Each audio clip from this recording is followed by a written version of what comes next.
video. I really shouldn't. I really don't have time. It's really late, and I feel like shit. And all the excuses I could make that I shouldn't be making this video, but I'm going to make it. I like this subject. It's this stupid Kantian ethics crap, or this value ethics, and it gets into this whole conversation about what's more important, what you think you're doing, or what you're actually doing. And yeah, you know, and it even gets into this game theory nonsense, which is just absolute nonsense. And even in words like, you know, I wrote it down, compromise. Compromise is not usually a good thing. Compromise usually means you've destroyed any hope of doing it right. And now you're going to do it in some mediocre way that may be hopeless and futile. You may have destroyed any hope of getting it right because you didn't do it either the left way or the right way, and you did it some stupid center way that's absolutely not going to get the job done at all. Where left or right would have got the job done, but the center ain't going to get the job done. So, yeah, it gets into all this kind of, this you know, the presumptions built into his arguments, and he makes some arguments that are just so offensive. It's late in the video here, so I don't know if I'm going to get to it, so I must well get to it now, and I can get to it twice then. But he makes a remark about how he thought of being vegetarian, and then he thought better of it because it was just silly emotionalism, and it's just so insulting. Vegetarians are unlike you, okay? They don't save chocolate rabbits at Easter because it's, you know, it's a little happy rabbit and they can't eat it. There's no evidence that vegetarians go out and eat crocodiles because they're ugly, or tree sloths, or, you know, they don't go find some animal that's ugly and say, okay, now I can eat it because it's ugly. They're valuing its sentience. They're valuing its blinking eyes, which is our indications of its active brain. And they're recognizing it as a welfare stake. So this is just so obnoxious for you to say that we are as frivolous and trivial as you are, and that we are swayed because it has fluffy fur. I have nothing, there's nothing I particularly find attractive or fun or interesting about a turkey, or even cows. I mean, they're kind of smelly and they'll piss on your feet. I mean, this is just stupid, and it's grotesquely insulting to presume that you have done this intellectually superior thing of ignoring its eyes, ignoring its brain, and saying, I know better, its cuteness is a lie. It doesn't have any welfare stake, and it doesn't have any sensibilities like my own, which most vegetarians are accepting, that it has a sentience, and much like it's themselves, it's trying to eke out an existence, and they don't feel like they have any right to impose on it. Impose. So again, his Kantian ethics is all about some sort of notion of rights. And again, getting it backwards. I'll say it again. The important word, okay, it's like the important word between freedom and oppression is oppression. That's when you know you've got it, okay? It's when you find the oppression. The freedom you're not going to find. There's no such thing. There's no such thing as rights. There's responsibilities.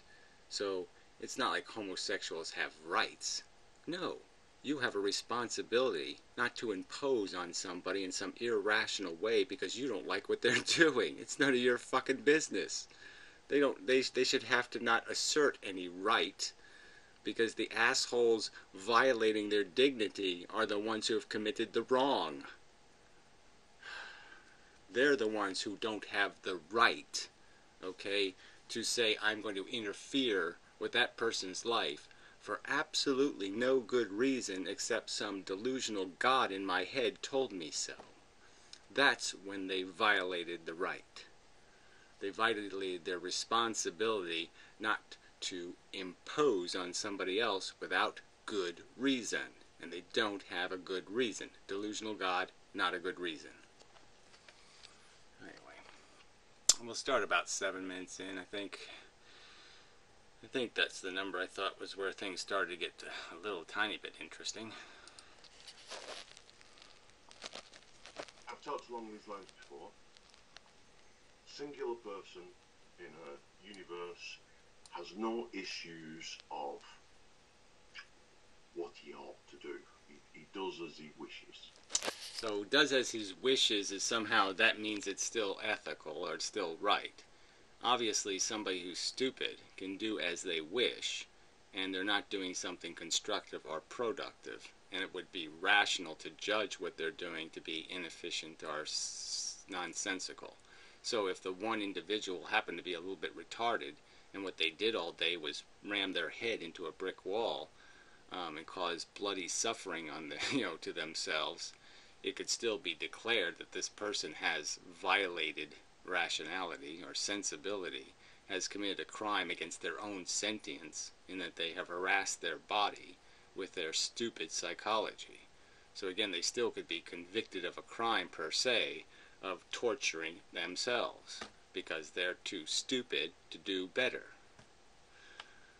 So then it gets in this whole philosophy, this whole Kantian thing, is based on this premise that all we want is selfish things. Like we both want the same potato, and now we're going to come up with some strategy to come up with a fair way of deciding who gets potato or how much potato we get.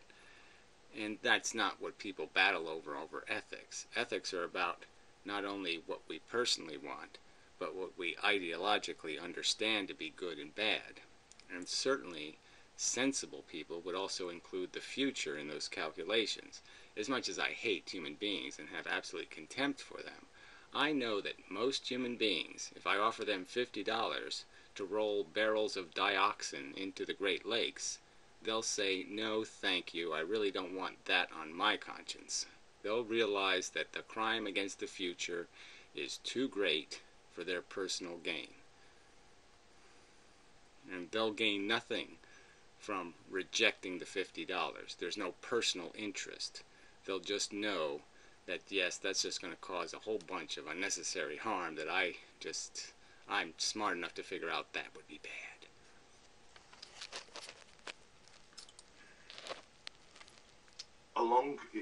Given the presence of another conscious reasoning being, there is and that is with agency, yeah, to suppose agency. Well, again, this whole notion of agency is just, what the fuck? It's a meaningless piece of terminology. What, desire? So, I mean, you gotta go all the way down to insects, and you can probably find some of that. This agency thing. So this doesn't mean anything. What, you have ambitions, desires, needs, wants. This agency word means nothing. It's just not a reasonable or practical philosophical word. You have special agency. What does that mean? If there's a human being who has the intelligence, the actual intelligence of a mouse, that is, he's very good at doing mazes, and he can learn things, and he can lick your feet, and he can do all kinds of funny little things, but he's an idiot. Does he have agency? Does he have a set of desires and wants some cheese and likes to get petted behind his ears? I mean, come on. This is silly. There is the issue of... The issue is competence. And that's all there is. There's no other issue. So he's going to go into a lot of analogies here, but he's going to use Star Trek analogies. Like should the Vulcans have twice as much votes or something if they were going to be voting? I'd say of course they should, because they've earned it, right? They can out-calculate you, they out-knowledge base you, they have more information, they understand more about any subject there is, they know more about it than any of you toads. So if they're going to come up with a strategy to win the game, who's more likely to win the game? Well, the fact is Spock as the quarterback. Yeah, he's more likely to be the guy who's going to win the game for you. So yeah, he's more likely to have more votes for a quarterback. I just, it's just logical that if we had a truly rational society that respected reason and respected logic and respected knowledge, that we would reward people who possess these things and say, yes, you will be rewarded with more authority and more responsibility because you're more intelligent. And it would be more responsibility, in my opinion, and more accountability. It's not like they're going to profit from the experience, but yeah, they should have a louder voice than some idiot who's chewed gum his whole life and, hopped over cracks on sidewalks. Infringement, impingement of activities upon each other. So again, this whole conversation just really doesn't have much to do with most of the stuff discussed in an ethical context. Greenhouse gases, all this stuff involves, many generations perhaps into the future. This stuff isn't personal interest stuff. This stuff is practical, what's in the best interest of the entire game. Again, the game is the game. He wants to turn it into some sort of, what do the individuals do to play this game to their advantage? There is no playing to your advantage. All there is in the end is the game.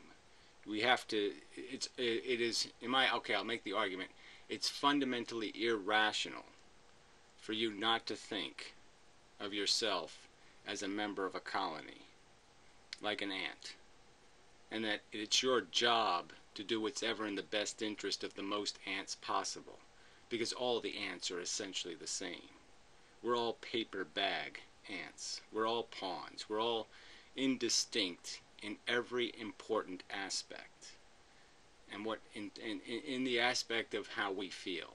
I mean, clearly you can treat somebody who's comatose different than you treat the conscious, but I'm just saying we can generally say that although our intelligence is not equal, generally speaking, our capacity to be hurt is fundamentally the same, and that and even if it isn't, it's practically impossible to make distinctions about who's more sensitive or less sensitive, and therefore more equipped or less equipped to endure a particular unpleasantness. That's just unpractical. So even if it's not the same, it's impractical to try to make distinctions. So they're all black pawns. And it's just ludicrous to have a conversation about ethics, playing the game to win, and have a conversation about how the pawns should be looking at each other and trying to figure out how to have advantage over each other. If you're doing something besides playing for the team, you're an idiot. You're going to likely be unproductive in your existence. If you take the $50 to dump the dioxin in the Great Lakes, you're not a good guy. You're a failure. A colossal failure at living. Period. You've ethically failed. So it is an issue how to behave in respect of others. Now, well, again, it's hardly an issue in the sense of talking about manners is not really talking about ethics. So it's like a subclass of the conversation, and it's a subclass in a little paperback book. It's just really not the substance or any meaning to any converse. It's almost an indignity to the word ethics to talk about manners. The way I see it, the existence of reason in humans creates Sorry, my computer's thinking about exploding or something, I guess. Yeah, it really isn't working as good as it should. Let's just take a little break till it figures out what's going on. There she goes. Oh, geez, it starts working when he doesn't say anything. And so is game theory a fact. It's okay. So he's saying again, like, this is some sort of game we personally win. I could personally win by conquering somebody. I could personally win by raping a woman. I could personally win by owning a slave. That this is somehow, we don't have to account for the harm I caused the other sentient being. It's some sort of competition between me and the other sentient beings, which, in my opinion, doesn't recognize value at all, doesn't account for the substance of value on Earth, which is not your own, and is just ludicrous. A mathematically, logically true mode of reasoning. Well, it's again, it's not practical in any real world circumstance. It's not going to, game theory isn't going to do you any good on a lifeboat. okay, where you have 10 days of food and you have to, for 2 people, and 20 days for one person, and the prospect of land is 15 days away. Um, how's game theory going to help you there? It's not going to help you any. There's some times where the compromise will fail. And so, yes, the only way to go is for the best man to win. And if the best man knows he's the best man, he has to take decisive action and wipe out the less best man. He has to kill the compromise that will destroy doing it right. This is like a recipe. If some guy knows how to make it right, why would you let people spit in the cake batter? Why would you let any idiot show up and throw any kind of fish in your cake batter? It's just going to dilute the right. So, and the test for right or wrong is going to be some sort of intellectual argument where you're going to have to compile evidence and put them on two sides and say, this is the evidence for this theory, this is the evidence for this theory, and make the argument. But I'm just saying that's where the argument is. The argument's going to have to be on this higher level about the actual value. You can't come up with some silly probabilistic game theory that's going to solve the problem of deciding who's right and who's wrong, because compromise is not winning. About how outcomes are likely to transpire. Right, but you don't seem to think outcomes matter, because the only outcome you're saying matters is your outcome. You're turning this into an individual competition. You're not judging the net whole, always generating your net outcome based on the entire net. So I just don't understand how you can even use this concept as if you're giving it fair justice when you're completely ignoring it in every important respect, and then just saying that somehow this is what you're going to get. You're going to get the right result by having some individual competition. Well, you're not.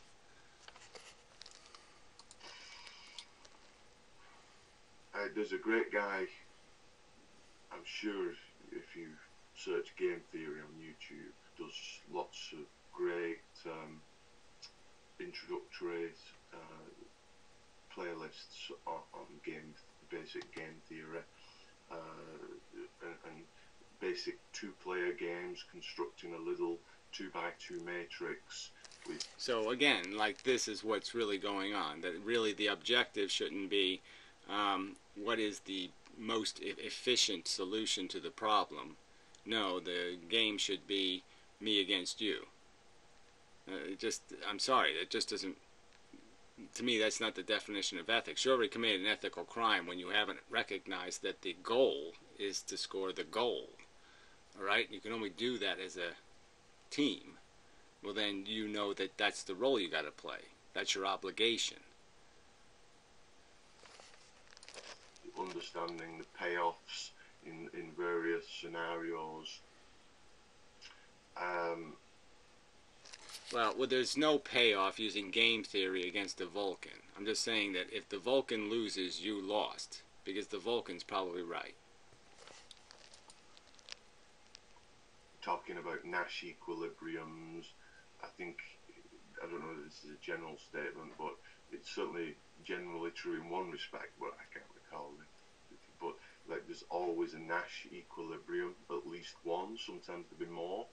Sometimes you kind of want to get to these Nash equilibriums, but there are difficulties, let's say, and you recognize that unfortunately you're never really going to be able to reach the true wanted Nash equilibrium, and so on and so forth. Yeah, whatever. Yeah, I should have skipped over that part. Yeah, okay. Yeah, that really meant something to you all, right? Yeah, well, whatever. Very interesting stuff. I'm not an expert, but I think I've absorbed enough to talk loosely about it.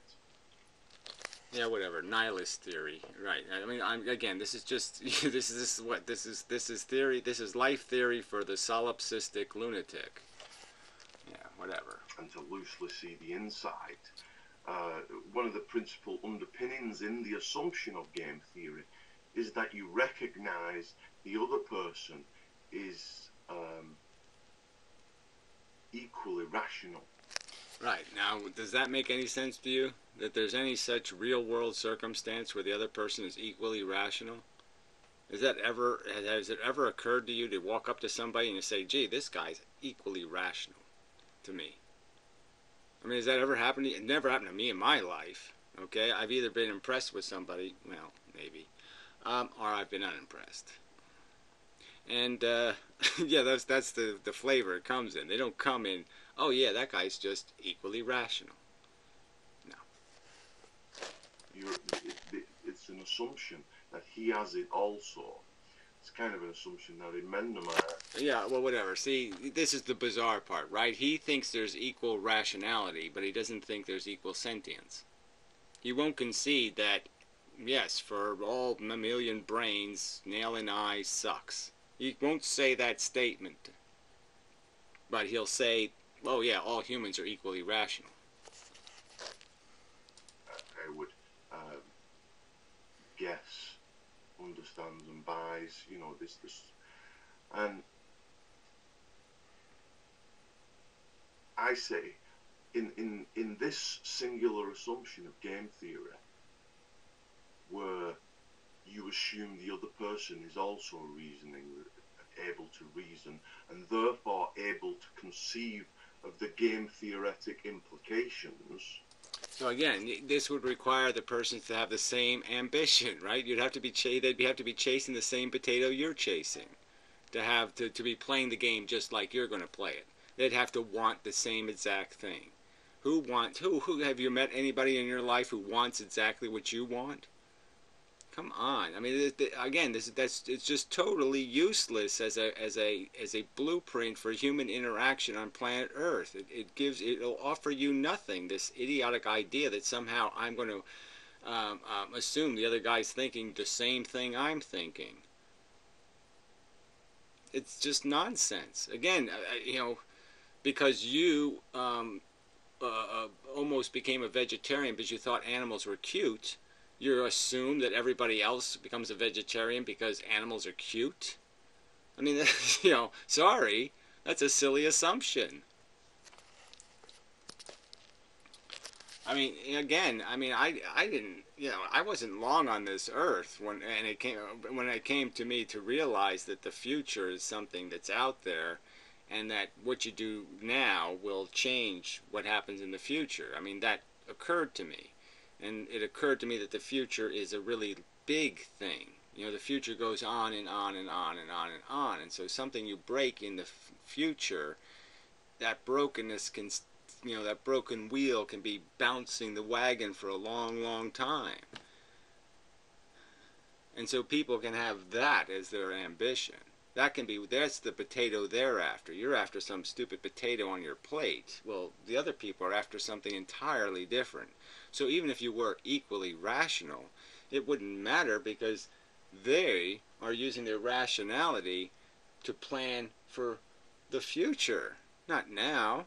They're trying to prevent people from putting dioxin in the Great Lakes. They're not sitting there saying, where's my potato? But then we end up bridging the Azot gap. Well, again, I just want to say again, this Azot gap thing is just the silliest notion I've ever. This is one of the silliest. This is as silly as solipsism and silly as, this whole nihilism thing that I thought, well, this is preposterous. Who could possibly be a nihilist and, being a sentient being? It's just the silliest thing ever. But this whole fucking Azot gap, I don't know who invented the idea that there's some fucking gap. There's lots of things we can point to and say, that's fucking bad. And as soon as we say, that's fucking bad, we've created all kinds of fucking oughts. Like, well, you shouldn't make any of that bad stuff unnecessarily. There's the fucking ought. What was so complicated about that? Oh, that didn't take much time at all. I just can't. It's just stupid for me to sit there and say, okay, I is feeling. I is aware that some of my feelings absolutely suck. I is aware that other people feel. I is aware that some of their feelings absolutely suck. I is aware that we should all stop sucky feelings. That's what we ought to do. Was that complicated? Seriously, there's something wrong with that logic? You fuckers can't understand that? You got some gap problem? Fuck. It may seem like a little, the tiniest of chinks in the problem of the Azar gap. But I hope I explain and you see that that singular chink allows the whole problem to fall in. Yeah, right. Everybody just be a selfish cunt and everything will be fine. Oh, sure it will. It's as though in the bridging of the Azar gap we lay one flagstone and magically. Yeah, it all sounds like a pile of magic to me. It sounds like something totally unrelated to real human life on real Earth. A bridge that will span oceans will unfold in Right, this is the guy talking about this bright, beautiful future when he can't see the eyes on other mammals and see their pain. He can't see it in their face. He can't see it in their emotional reactions. He can't see it in their squeals. He can't see any element of their pain. All they are is cute and furry. The consequence of this insight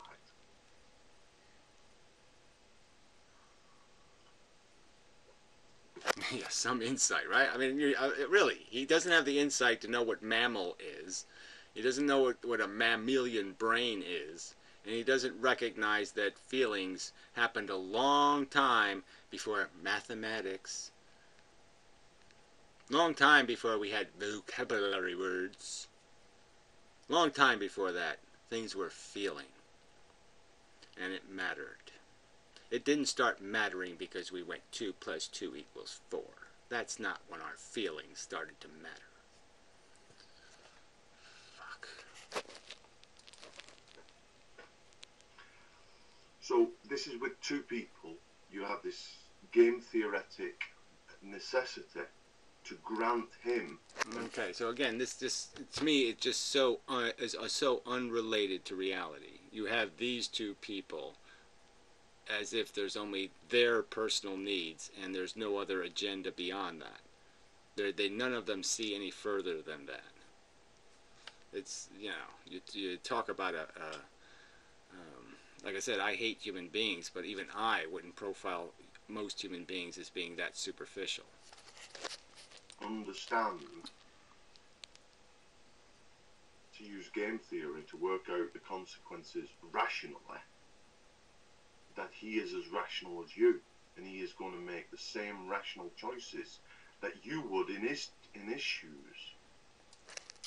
So again, that means you'd have to, number one, that same rationality is a preposterous expectation, and then the idea that we would have common goals in the satisfaction or resolution of this, or the creation of a solution, is just idiotic. The solution you might be satisfied with may not satisfy me at all.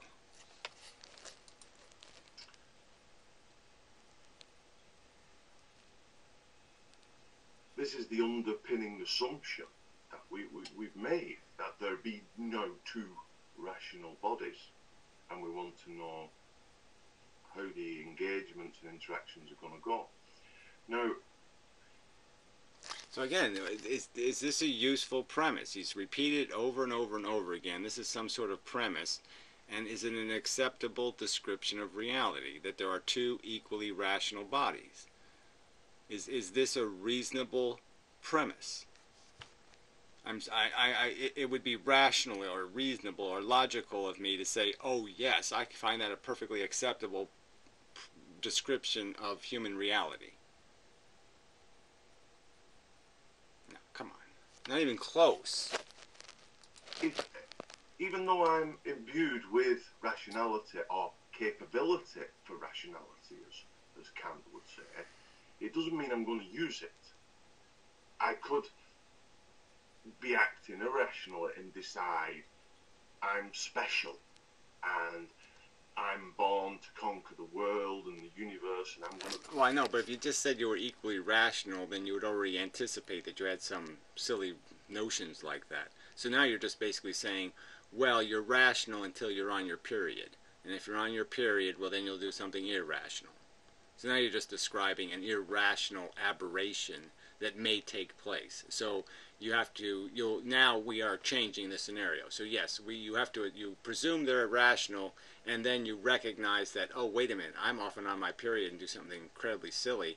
They might be on their period some percentage of the time, and they might do something incredibly silly. So now I have to account for what percentage of the decisions they make are spoiled by silly impulses. Go to war with the guy, and if we accept the premise that in actual fact we're two rational beings, you'd understand that there would be no foundation for that specialness, and it would be rather random and chance-like, 50-50, as to the outcome of whether I would win.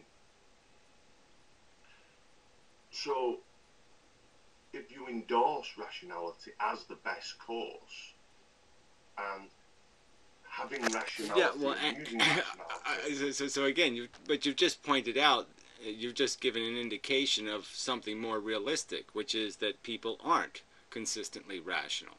And so you cannot have any expectation that they're going to act rationally. Would lead to that conclusion. I put it as self-evident. Okay, so you can put things as self-evident. I put it self-evident that the other human beings on this earth are doing basically what I'm doing is in terms of consciousness, and they have a sensation mechanism that's creating feelings, and that those feelings have dramatic value difference. Yeah. I'm saying that's intrinsically obvious. So it's ironic that you can say something is, this is the way it is, and everybody else can't. Oh, I get it. I guess that's Kantian, right? I can say something, but you can't.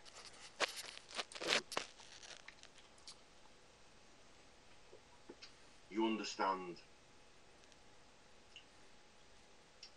that you've now recognized the equality of rationality.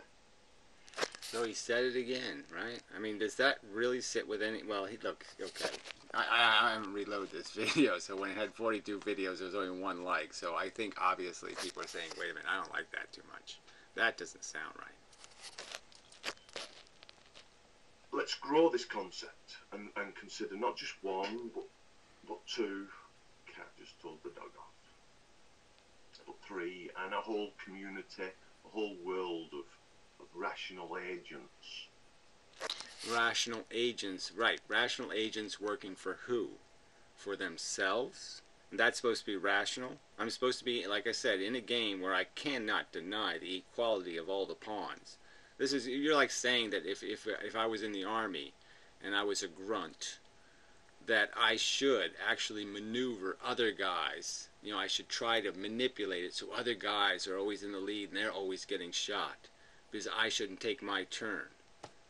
Because it's somehow I can win if they lose. It's somehow more important that they die, not me. That's somehow a rational statement. That me living is somehow more important than them living. And I can rationally get away with that. I have some sort of evidence to demonstrate how I should live. Even though we're equally rational. They're just as rational as me, just as human as me, just as blah blah blah. Right? You've already said that's self-evident that we're all equal somehow, and yet I'm supposed to behave as if we're not. No. Come on. You understand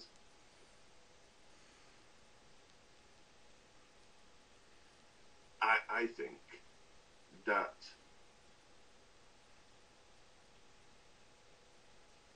whereas you could gameplay out individual to interactions,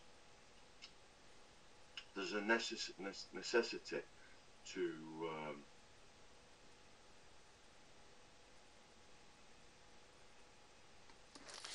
whatever, a little bit tedious. Look, social engineering, I could use a word like that, and I could say, yeah, isn't that really what we're looking for? We're looking for an engineered solution. We're looking for the best engineered solution to any particular problem. And the ethical guidepost would be first do no harm, if you can do it that way, right? Like with Doc, first do no harm. If that's possible, do that one first, okay? But if that's not possible, well then yeah, you have to do this math and figure out whether you can practically get away with this. Is it realistic to say, okay, for progress, I will enslave a certain number of people and make them do all the work and beat them to death and actually consume every ounce of their energy and their life for the service of the hive? Is that ethical?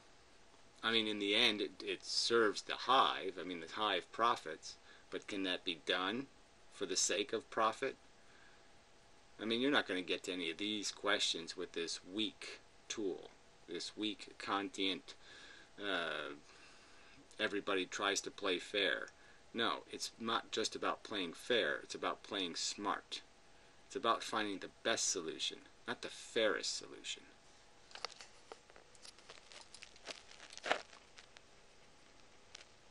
To form governments, if you like, means of resolving conflict and disagreements and such forth about what might be rationally worked out and agreed beforehand. Whatever that means. What, we play hopscotch to the death? I mean, even apply this to international disagreements would be kind of ludicrous, right? Because by game theory, it would be to China's advantage to sink a nuke off the west coast and, let us try to figure out what happened. Rather than reinventing the wheel every time and playing out the game theoretic negotiation, it would be logical to anchor some pegs in of agreement.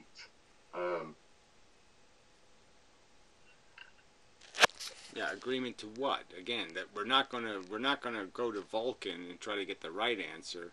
Instead, we're gonna let people put fish in the cake recipe. Yeah, I'm sorry. Yeah, you're not going to engineer the right answer by doing things that are going to pollute and dilute intelligence. So you have to try to find intelligence, try to purify it, test it, beat all the dirt out of it until it's as clean as you can possibly make it and say, yes, that's clear. So you see, the existence of rationality and the necessity to use game theory, which grants him...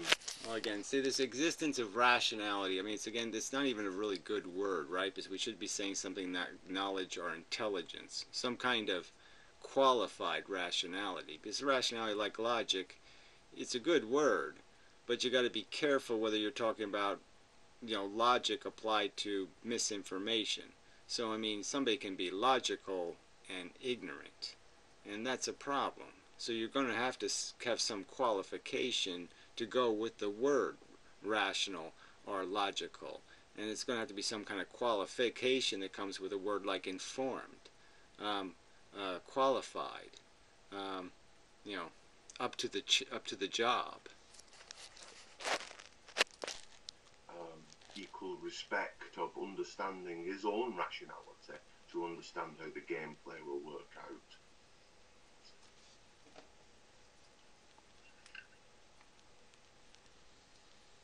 Well, at first, we're granting a kind of equality immediately because of rationality. And we see... Yeah, okay. So again, does that mean something to you? Like I said, there's equality in welfare interest, I would say. Okay? The sentient feeling organism, the substance of our identity. I don't win if somebody else is suffering. I just don't. I can't consume somebody else's welfare and call this a profitable maneuver. It can't be profitable if somebody else is losing, because somebody else is just as valuable as me. There's no rational way I can contrive any kind of sensible, intelligent sentences explaining how my interests are superior to their interests, generically.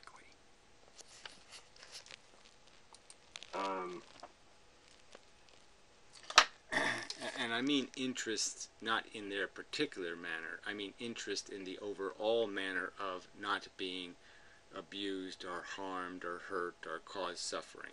That's what I mean. I don't mean their interests are equal, because obviously I don't believe that. That any agreements and any, as a first principle. More clarification. See, that's really a dirty word, interest, right? Because it has too many meanings. You know, I'm interested in bowling, or I have an interest in bowling, as if I have an investment in it. I mean, there's just too many ways to use this word. So it's just very dangerous. But again, I just want to clarify. When I talk about interest, I'm just talking about the interest in not being harmed. The first pegs that will be knocked into this societal agreement are going to be the respect of that fact.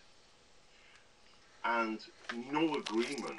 Well, again, so I'd say if you're going to respect a fact that doesn't exist, then it's kind of silly. Okay, so this fact that everybody is reasonable, that would be a nonsensical stake to put in the ground. That everybody has a desire interest might be a reasonable stake. That everybody has a self-interest might be a reasonable stake. But I wouldn't even give those much meaning, because quite obviously self-interest isn't social interest, and self-interest doesn't really have any correlation, no matter what Ayn Rand says, to profit, real profit, the real profit of not doing harm, the real profit of creating more value, positive value, than negative value. Will allow for the special rational people. I mean, more comfortable pawns than uncomfortable pawns, right? More pieces in a less tormented state, a less harassed state. That's the profit. Yeah, like, just because, not because of the content of what Spock says, but because it came from Spock, we'll grant his opinion a point too extra than the human says. Right, so if you're well informed, well educated, been entirely created to be better at making decisions, we should ignore that. That doesn't mean anything. Of course it means something. Or something like that. The capability for rationality is the capability to see the gameplay for what it is. The game theory for what... Well, whatever. You know, who's doing that? To see the game theory for what it is. Again, how does that have anything to do with somebody who's living for Jesus Christ or something?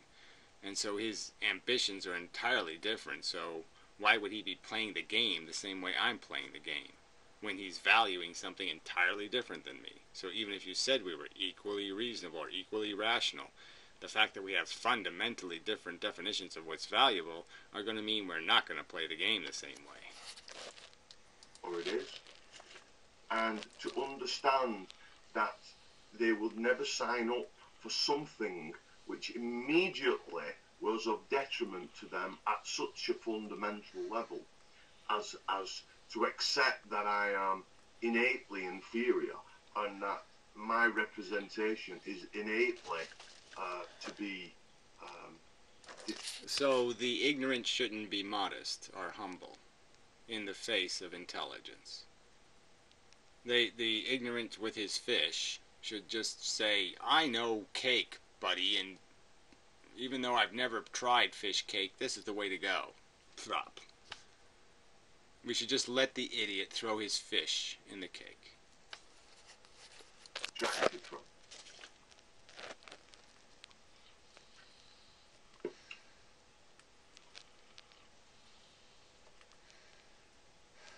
So, in choosing rationality, there are these arts built in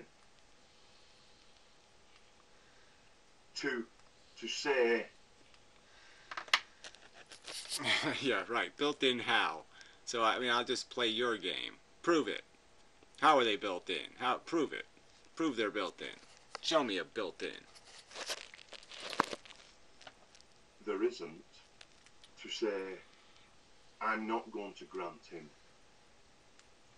equality of consideration about his rationality. So again, who would do this? How is it rational not to recognize that there isn't equal rationality? How is it possible for you to be on this planet and think everybody's equally rational? I mean, it just doesn't make any sense to me at all. Again, it's unless you have some bizarre definition of the word rational. You mean they think? And it doesn't matter how well they think? Just any thinking will do? That's rationality? Any thinking? Like everything's subjective? Is this how you define words? Is to not be rational, is to not be using the game theory and of consequence, if you like. But no one's look. All these decisions, like I said, most of the decisions we make have nothing to do with consequences, or you're going to use the word reciprocity. No, there's no reciprocity. The future will not come back and do anything to us, because we're going to be dead. We're not going to pay a price for our violation of their pocketbook and their air and their water and their planet. We're not going to pay any reciprocity for that crime. Shit. Oh, that sounds very dangerous. Sounds like it could wander into consequentialism. Yeah, well, you and your fucking isms. But I would resist that and say that that's not the insight. The insight is to understand, not in the sense of consequentialism, the literal sense of consequence, mathematical consequence of having reason and agency. So again, now it's reason, having reason. So you don't have to be intelligent, you don't have to be informed, you just have to have reason. So if you know 2 plus 2, that's all you need to know. Go ahead, drive, do anything you want. No test required to play with other people's suffering and comfort. Go ahead, be a nuclear plant operator. You know, you can add 2 and 2. Yeah, you pass. You don't need any qualifications to make these very important decisions. No, it's not. That ethics say, let the ignorant fuck the intelligent. That makes sense. Let them fuck up any intelligent plan. Let them, write their duty on the blueprints to perfection. Fuck.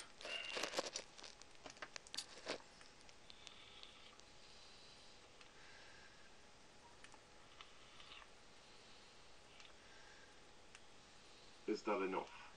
Have I said enough to bridge that gap for you as I see it in my mind's eye?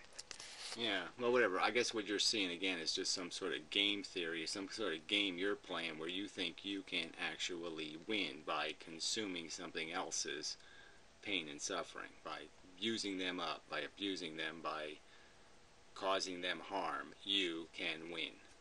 By displacing, making the piano fall on them instead of you, you have won. No, you haven't.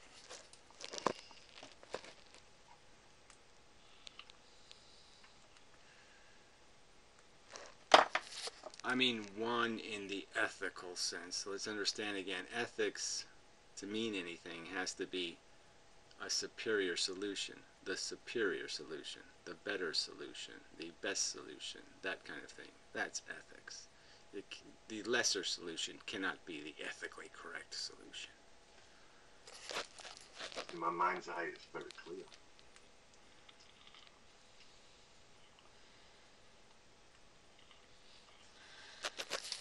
Yeah, and to mine, I can't fathom this at all.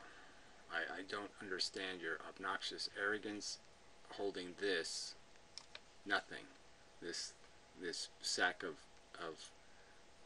non-realistic, impractical, and certainly having nothing to do with an understanding that the game isn't an individual game.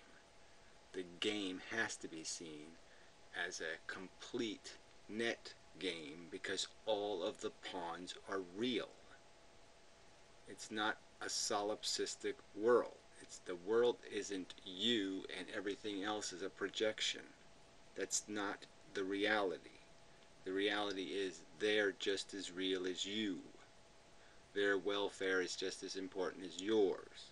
That's the reality.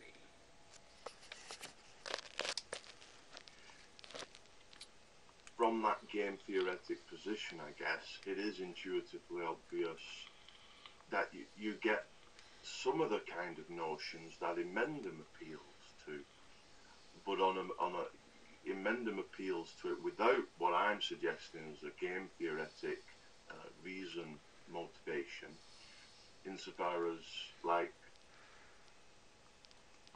I want to relieve your pain because I would want you to relieve my pain.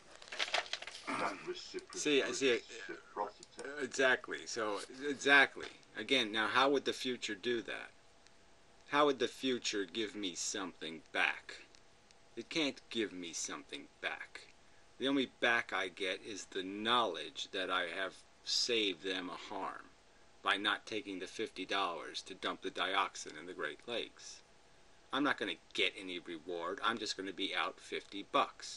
I'm personally going to gain nothing, and all I'm going to be is I'm going to honor my intelligence. I'm going to respect my intelligence and respect the fact that I know it's just fucking wrong, and I ought not to do it because dioxin is bad for water. It's been built in the game theory for not sentience, but for conscious agents. Unfortunately, this way of bridging, and I say it bridges the Izard gap without it ever really being an issue, in a sense. Unfortunately for the vegetarian, it doesn't. So he's back to vegetarianism, but again, unfortunately for the vegetarian, he says. So it's like again, he's this is such a shallow argument he's making. He's saying vegetarianism is based on the delusion that the animals are cute, okay, and that cuteness is important, and that once we realize cuteness is important, there's no reason to care about animal welfare. That the animal's welfare doesn't have something to do with the fact that they have a mammal's brain and that they can feel torture. That's not why we're supposed to care. We're supposed to only care because they're cute, and we're supposed to recognize that cuteness is irrelevant. And now we're finished. Now we've done our job as an intelligence.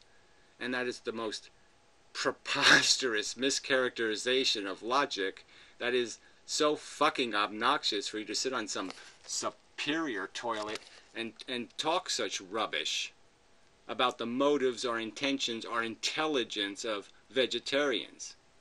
You're the ignorant pig who can't figure out that those things are suffering and that causing that suffering is bad. It doesn't create and bridge an Izard gap for vegetarianism. And that isn't to say I'm for. So again, suffering isn't bad. That's his philosophy. Suffering isn't bad, therefore there's no ought to prevent it.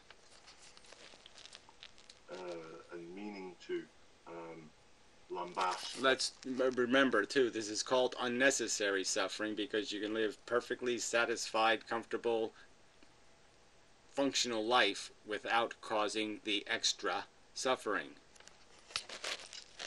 And undermine vegetarians. Well, you just said you just described it as a flaw in their reasoning.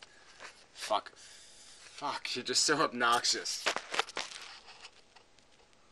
It's to recognise that when I was a child, I had vegetarian inclinations because I felt disgust at one point at the idea and realisation that what I was doing, what I was undertaking, what was being undertook by humanity. What was what? Abusing cute things. So, like, yeah, it's like you think they're stuffed animals or something. And, yeah, it's hard to throw a stuffed animal out. So that's pretty irrational, right? Because that's just emotional, right? Because I can't go find a stuffed animal and just stick a knife in it and then throw it in the trash or burn it or something, because I kind of have a visceral uneasiness about playing with something that has the image on it and disgracing it and violating it.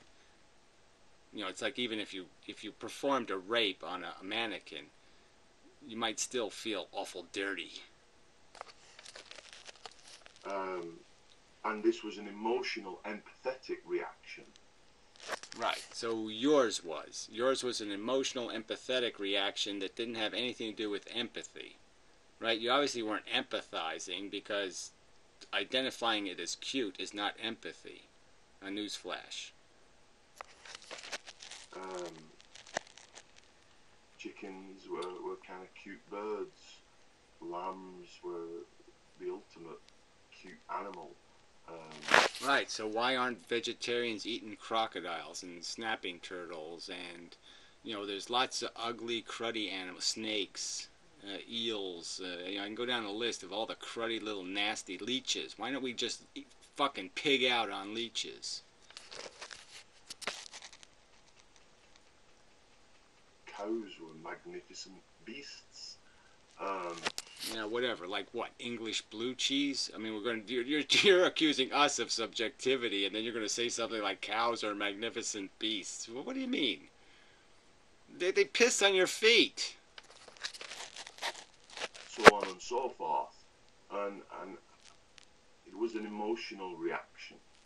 Right. Well, look, I mean, the fact that you're going to have an emotional reaction when you watch, if I watch somebody getting tortured, the emotional reaction is not irrational or wrong. It's perfectly reasonable to be terrified to watch something be terrified.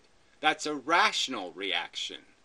To be horrified because it could be you. That would be perfectly rational. To imagine yourself in that circumstance, that seems to me a perfectly rational thing to do, and say that could have been me, and to be actually terrified.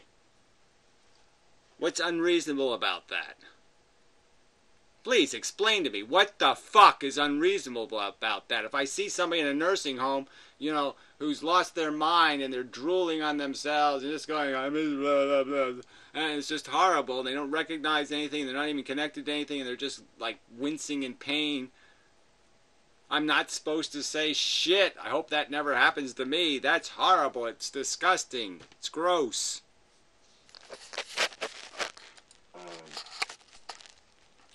I mean, I'm not supposed to emotionally react. But again, see, every time you emotionally react, they're so manipulative, they're so petty to defend their solipsistic, egomaniacal, crazy bullshit, that they'll sit there and try to imply that every time you naturally associate, okay, emotional response to badness, which is a very natural thing to do. Every time you do that natural thing, you're no longer being an intelligence. Now you're all of a sudden completely stupid, and you don't know any logic anymore. I mean, it's just such a fucking lie. That's like saying every time you're aroused by a woman, you have to go rape her. Obviously, you don't have to do that. The only way I've been able to rationally assess it and see it. And this empathetic emotional reaction is a feature of humanity. Yeah, bigotry is a feature of humanity. Yeah, call it what it is. It's just fucking bigotry.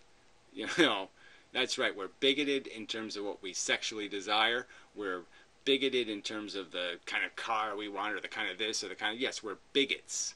Okay? We're nepotistically bigoted, which is grotesque, right? Like the value of a child has something to do with whether you produced it or not. which is irrational as fuck. And nature, well, many of our, I would put it, nature has needed apart. So he's trying now to imply that this is some sort of natural reaction, not to hurt the beasties. I mean, isn't this such a joke? When we clearly know that it's completely something we're all programmed into, very few of us are raised as vegetarians, and that we have to resist the native programming, and we have to reject the native programming. It has absolutely nothing to do with native programming. It has nothing to do with personal desire. It has exactly the opposite. We have to actually force ourselves to reject our native programming, the way we've been environmentally conditioned, and adapt to a more rational approach to living than what the idiots taught us. Apart from building in innate selfishness,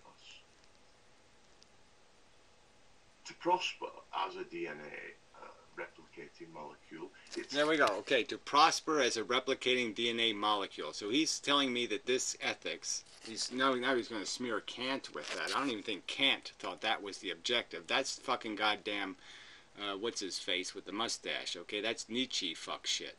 Okay, Nietzsche was the nihilist, motherfucking, evolution, Darwinianist asshole looking for great master races and shit. Okay, so this replicating of molecule crap doesn't have anything, I don't think, to do with Kant. So you're slandering Kant by putting his name on any of this bullshit. Okay, because Kant was smarter than that. A lot smarter than that. He was an asshole, but he's smarter than that. Also had to need to build in, beyond reason, senses of justice, sense of how the gameplay works. So yeah, sense of justice, right? So again, isn't this a joke? He's using the word like it's almost a Freudian slip to call it justice, because he's saying that no, it really isn't justice to treat animals decently. No, it's again, the justice is to recognize that they're cheating because they're cute, and so they've cheated their way into better care. Fuck you. Without really reasoning it, yeah. This is it has to... Without really reasoning it. That's his implication. That really reasoning it is to ignore their mammalian brain and just understand that, yeah, they're just being cute, and that's just bullshit. Little cheaters. How dare they be cute and fool me? To be, nature has had to, evolution has had to. Your imbecile theory is that humans have been meat eaters for some period of time, some long period of time. These stupid fucking animal eaters think humans were chasing down squirrels, ripping off their flesh, and eating their raw flesh with their colon, and smeared all over it probably. Lots of E. coli and all kinds of shit gets squished into the meat. And this is what human beings were doing. This is their idiotic theory. So the natural condition was to chase down these little cute animals and beat the shit out of them till they're dead, okay, and then bite their flesh off and then eat it. So exactly how were they doing that if we're naturally conditioned to find cuteness appealing? How the fuck did we not? How the fuck were we meat eaters if we find it naturally repulsive to beat the shit out of cute things? Fuck you. This is too fucking convolutedly hypocritical and duplicitous. Build in the realization to some extent without it actually being a cognitive process in order for humanity to. Yeah, well, obviously it wasn't a cognitive process. Like I said, the whole time you're saying we were meat eaters. We obviously didn't have any of this cuteness problem. We obviously weren't distracted by cuteness. Prosper. And that is why certain concepts of justice feel intuitively right without really understanding the reason. Right. Again, so there's none of this intuition existed 40,000 years ago or 100,000 years ago when he says we were chasing down little lambs and beating the fucking shit out of them. Obviously, we would only be able to kill baby animals in most cases, right? Because we're not going to catch the adults. And the adults would probably just ram holes in us if we tried to. So this is such a crock of shit. Behind it.